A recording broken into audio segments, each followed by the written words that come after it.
여러분 안녕하세요. 저는 에나시어입니다. 저는 유성중학교에 다니고 있습니다. 제가 오늘 이 토픽에 대해서 들었을 때, 행복이라고 들었을 때 처음에 반응은 못하겠어요 였습니다. 하지만 다행히도 아직도 잘 모르겠습니다. 저희 엄마에게 도움을 청했고요. 상담을 받았습니다. 엄마도 하지 마라 하시더라고요. 하지만 오늘 이 자리에 서서 여러분께 선 것을 기쁘게 생각합니다. 하지만 솔직히 제가 이 발표를 하기 전에 이런 질문을 하겠습니다. 행복이란 무엇일까요? 저는 잘 모릅니다. 이 발표에 대해서 처음엔 잘 몰랐습니다. 왜 이것이 이렇게 어려운 주제였을까요? 행복이라는 것은 아주 중요한 주제입니다. 하지만 너무나도 중요한 이슈이기도 합니다. 그리고 굉장히 복잡한 이슈이기도 하죠. 행복이라는 것은 너무나도 다양한 외부적인 요소에 의해서 영향을 받습니다. 이 행복이란 것은 반드시 규정하거나 설명할 수 있는 것은 아닙니다. 몇 단어로요. 개인적으로 저는 내부적으로는 행복했습니다. 이것은 외부적인 요소에도 영향을 받을 것입니다.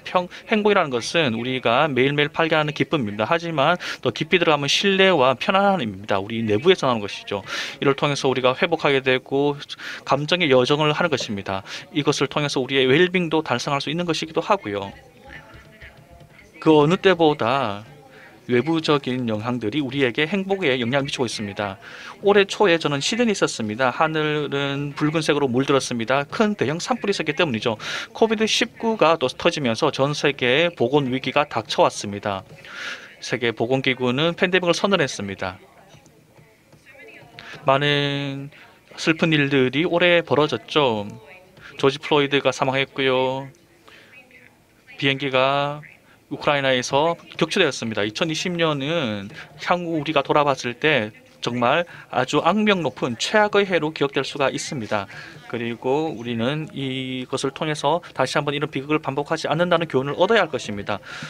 이런 많은 다사다난했던 한 해를 보내면서 사람들의 행복은 정말로 많은 영향을 받았습니다. 그리고 큰 피해를 받았습니다. 팬데믹이 우리가 결코 예상한 것은 아니었겠죠.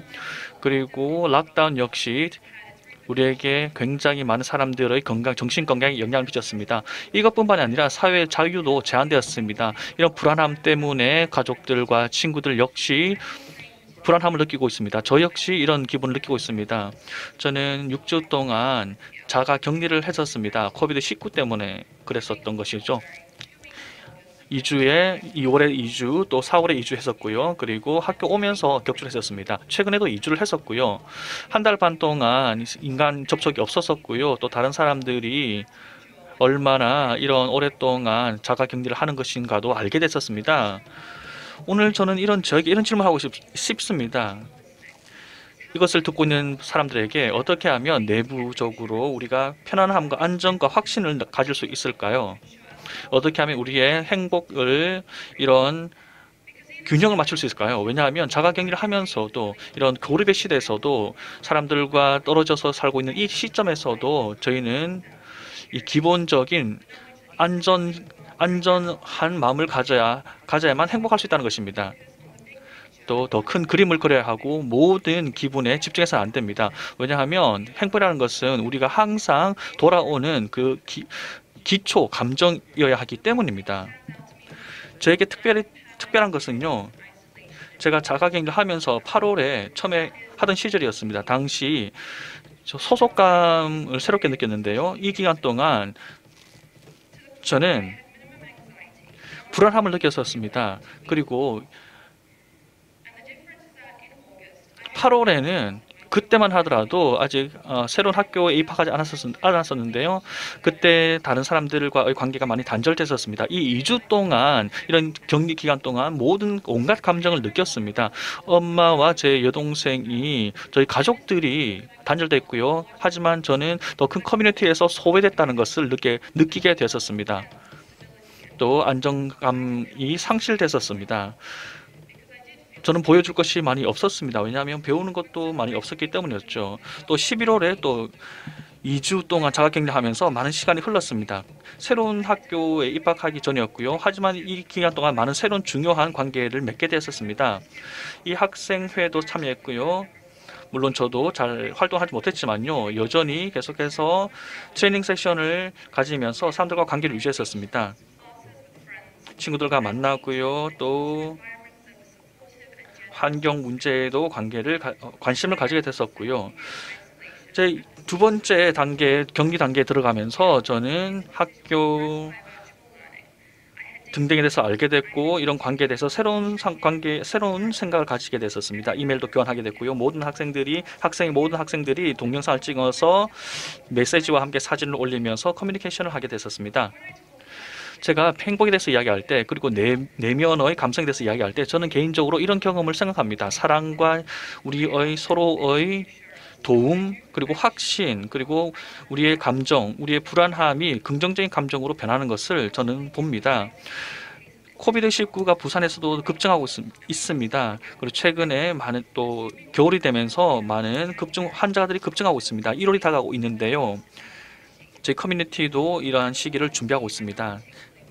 하지만 저는 특별히 걱정하지는 않습니다. 선생님들은 저희에게 가르쳐 주셨습니다. 서로 이메일을 보내면서 교류할 수 있다. 저는 가족도 있고 친구도 있습니다. 그리고 저는 호주에 있는 친구들과 이야기를 할 수 있습니다. 이런 것을 통해서 저는 전 세계 상황의 심각도를 느끼면서 그 어떤 사람도 혼자이지 않다는 것을 느끼게 됩니다. 2020년은 굉장히 모든 사람에게 힘든 한 해였습니다. 우리 모두는 이런 위기에 영향을 받았습니다. 예를 들어서 호주에 있는 친구들과 더욱더 이야기를 할 수 있게 되었고요. 호주의 산불에 대해서 이야기를 할 수 있게 되었고요. 또 구글을 통해서 사람들과 관계를 맺었고요. 또 사람들이 미국 대선에 대해서 이야기하는 것도 봤었습니다. 이런 것을 통해서 카카오톡을 통해서 친구들과 계속 교류하면서 계속해서 확진자에 대해서도 이야기를 하고 이런 앞으로 어떤 것이 있을지에 대해서 이야기했습니다.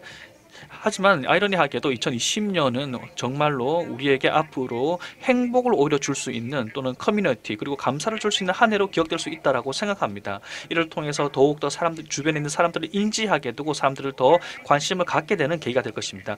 우리가 이렇게 어려운 시간을 그리고 어려운 불확실성을 겪고 있지만 예측하지 못하는 미래를 맞이하고 있지만 우리는 이런 기분을 기억하고 서로 기억해주고 위로해주고 도와준다면 우리는 내면의 확신을 더욱더 가질 수 있을 것이라고 생각합니다. 고맙습니다.